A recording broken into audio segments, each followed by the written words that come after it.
Prone hip extension. This is essentially an advanced version of the quadruped hip extension position. What we're trying to work on is just your hip's ability to extend without the lower back helping out, similar to the hands and knees quadruped hip extension.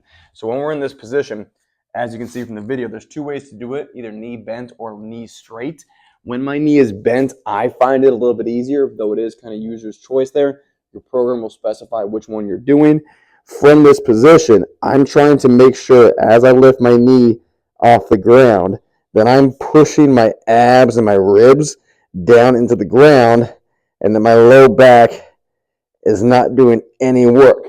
For a lot of you, for some ranges of motion, you might not have much motion at all.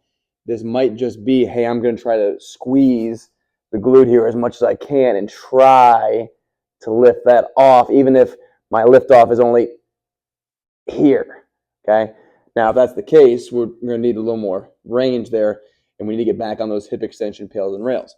However, whenever you're doing this, even if you have decent hip extension, overall, the best hips in the world don't have a lot of range. We're talking 10 to 15 degrees. So you should not expect for your knee to be way up here, because even though I can get there, okay, I'm using a lot of my low back to achieve that position. That's not what this drill is about. It's about trying to make sure that as I lift off here, I'll show you the leg straight, that the low back does not do anything, and it's just coming from this side right here. Again, keep tension in the lower body. Abs got to be tight. We got to really fight for that end range of motion, fight for that little bit of range, and keep the main priority, which is the hip, the glute, the main priority, and not let yourself compensate in any other way, shape, or form.